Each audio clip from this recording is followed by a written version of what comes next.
अभी जो शिक्षा हम लेते हैं वो मैकॉले की है। मैकॉले ने जो पाठ्यक्रम तय किया वही हम पढ़ते हैं, और दुर्भाग्य से मैकॉले जो पाठ्यक्रम हमको दे गया वो इतना रद्दी और बेकार का है जो जिंदगी में कभी काम नहीं आता। हम पढ़ते हैं, रटते हैं, कक्षा में जाकर उल्टी करते हैं। कॉपी पे लिखना माने उल्टी करना। 100 में से 96 नंबर ले आते हैं। अब उसका शहद लगा के चाटे तो क्या निकलता है उसमें से? 96 नंबर। जिंदगी में काम नहीं आती वो शिक्षा। मैं मेरा उदाहरण देता हूं। सालों साल मैंने पढ़ाई की, मेरा जीवन खराब किया। मैं नहीं पढ़ता तो बहुत अच्छा होता। जितने साल मैंने पढ़ाई की, जितना पैसा मेरे माता पिता ने मेरी पढ़ाई पे खर्च किया, जितना पैसा मेरे ट्यूशन पे मेरे माता पिता ने खर्च किया, अगर मैं पढ़ने नहीं जाता वो सब पैसा बचता और मैं उससे कोई धंधा और व्यापार करता तो करोड़पति होता। क्या पढ़ाई हुई है मेरी?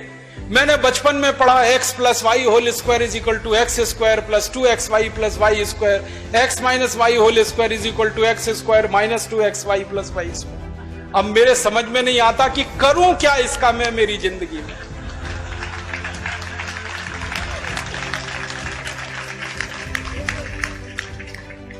मेरे गणित के प्रोफेसर ने मुझको पढ़ाया, मैंने रटा, रट रट के दिमाग खराब किया, घंटों घंटों बर्बाद किए, किलो किलो कागज मैंने लिख लिख के खराब किए, और वो मेरी जिंदगी में आज तक काम नहीं आया। x + y होल स्क्वायर क्या करूं मुझे मालूम ही नहीं।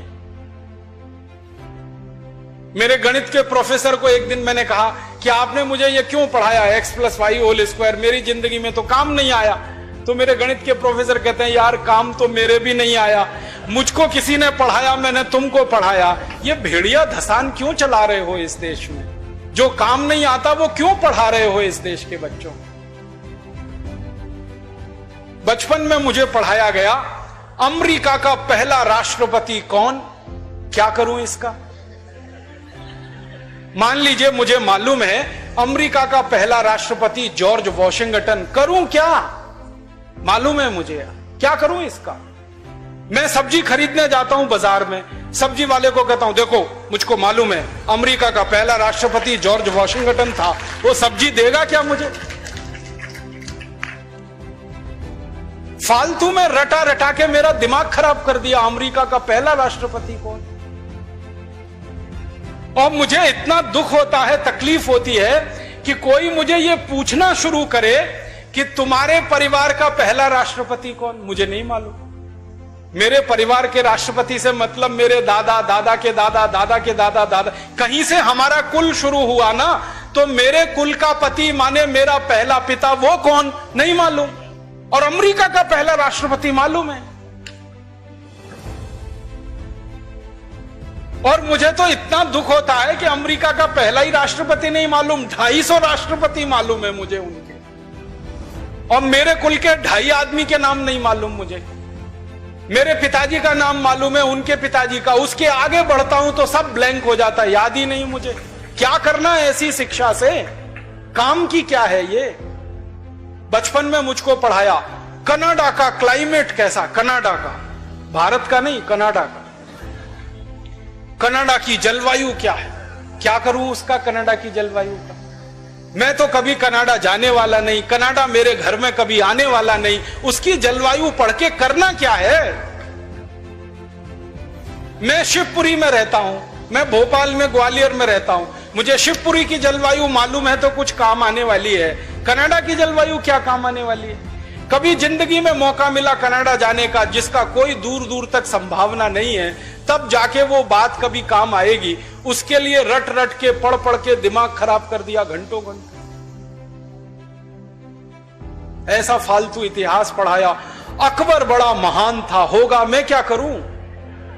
अकबर महान था, ठीक है, मैं क्या करूं उसका? मेरी जिंदगी में उससे क्या फायदा होने वाला है अकबर की महानता से? मतलब मैं कहना यह चाहता हूं कि जो ज्ञान हम ले रहे हैं हमारी शिक्षा में, वो जिंदगी में कभी काम नहीं आता। आप ईमानदारी से अपने बारे में एक दिन ये करना, मेरी बात है इसलिए नहीं, आपने जो जो पढ़ा है अपनी जिंदगी में याद करो, उसमें से कितना आपके काम आया।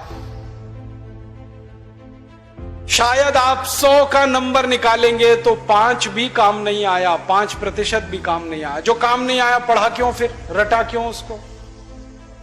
और आप ऐसे सोचो, दूसरा उल्टा सोचो कि हमने जितना पढ़ा वो कितना हमें याद है। याद उतना ही रहेगा जो रोज काम आता है, बाकी कचरे को दिमाग निकाल के ऐसे ही फेंक देता है। जो याद ही नहीं रहे और काम नहीं आए उसको पढ़ना और पढ़ाना क्यों। तो मैंने सोचा कि शिक्षा व्यवस्था बदलना बहुत जरूरी है। हमारे बच्चों के ऊपर इतना बोझा हो गया है, इस बोझे ने बच्चों को खत्म कर दिया। कभी कभी तो मुझे इतना अफसोस होता है, अखबारों में खबर पढ़ता हूं 12वीं कक्षा का रिजल्ट आया, इतने बच्चों ने आत्महत्या कर ली। क्यों? फेल हो गए। बच्चे थोड़ी फेल हुए हैं, परीक्षा की पद्धति फेल हुई है हमारी, बच्चे फेल नहीं हुए। बच्चों के बारे में तो सारी दुनिया कहती है कि वो तो कच्ची मिट्टी के घड़े के जैसे हैं, जैसा आप शेप दोगे वैसे हो जाएंगे। हमारे बच्चों को हमारे अध्यापक और परीक्षा वाले शेप नहीं दे पाए, इसलिए परीक्षा पद्धति फेल हुई है, बच्चे फेल नहीं हुए। मुझे तो कई बार यह कहने के मन करता है कि बच्चों को फेल करने वाले अध्यापकों को फेल करना चाहिए, क्योंकि उन्होंने पढ़ाया नहीं ठीक से, समझाया नहीं बच्चों को ठीक से। और इस शिक्षा पद्धति में क्या भेड़िया धसान है। 100 में से 90 नंबर लाओ, 99 नंबर लाओ, 98 नंबर लाओ तो आप बहुत होशियार हैं, 33 नंबर लाओ, 30 नंबर लाओ तो आप बिल्कुल बेकार हैं। न्यूटन को तो जिंदगी में कभी भी 30 से ज्यादा नंबर आए नहीं, बेकार है न्यूटन, वो तो सारी दुनिया में पूजा जाता है। कभी फेल, हमेशा ही फेल हुआ, पास ही नहीं हुआ कभी न्यूटन। स्कूल वालों ने निकाल दिया उसको कि हर बार फेल हो जाता है, ये पढ़ने लायक नहीं है। जब स्कूल ने निकाल दिया उसको, तब उसका दिमाग खुल गया और उसने गिरते हुए सेब को देख लिया और उसने गुरुत्वाकर्षण का सिद्धांत दे दिया।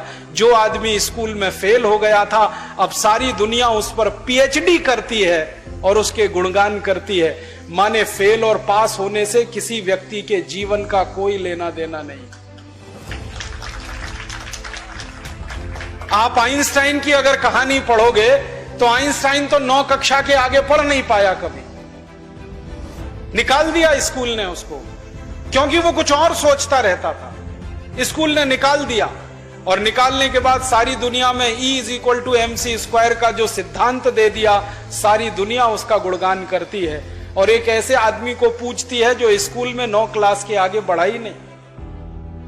मतलब मैं कहना चाहता हूं, 9 पढ़ जाए, 10 पढ़ जाए, 12 पढ़ जाए, 16 पढ़ जाए, इससे कुछ लेना देना नहीं। ज्ञान जो है ना, डिग्रियों से नहीं तौला जाता। ज्ञान अलग चीज है, डिग्रियां बिल्कुल अलग चीज है। मैं तो इसी देश की कहानी देखता हूं। धीरूभाई अंबानी 9 क्लास फेल हो गया, पेट्रोल पंप पे नौकरी करना शुरू किया और रिलायंस नाम का एक एम्पायर खड़ा कर दिया जो सारी दुनिया में 4.5 लाख करोड़ का है। 9 क्लास फेल आदमी 4.5 लाख करोड़ का एम्पायर खड़ा करके छोड़ गया। इसका माने ज्ञान का डिग्री से कोई संबंध नहीं है। घनश्याम दास बिरला 4 क्लास पढ़े, स्कूल और गांव छोड़कर निकल गए, लोटा लेकर कलकत्ता पहुंच गए और इतना बड़ा खानदान बना दिया, बिरला एम्पायर, जो आज लाखों करोड़ का है। 4 क्लास पास आदमी ने किया। बिरला जी कहा करते थे कि क्लास पास करना कोई महत्व की बात नहीं है, जीवन की तुलना। तो हम जीवन को जीने वाली शिक्षा हमारे विद्यार्थियों को दें, ऐसी शिक्षा व्यवस्था हम बनाएं जिसमें डिग्री का महत्व ना हो, ज्ञान का महत्व हो, परीक्षा का महत्व ना हो, सीखने का महत्व हो। पढ़ाने का महत्व नहीं हो, सिखाने का महत्व हो। अध्यापक भी सीखें, विद्यार्थी भी सीखें, दोनों सीखने की प्रक्रिया में आगे बढ़ें। ऐसी एक शिक्षा व्यवस्था हम बनाना चाहते हैं और ये पूरी शिक्षा व्यवस्था मातृभाषा पर आधारित होगी, ये अंग्रेजी पर आधारित नहीं होगी।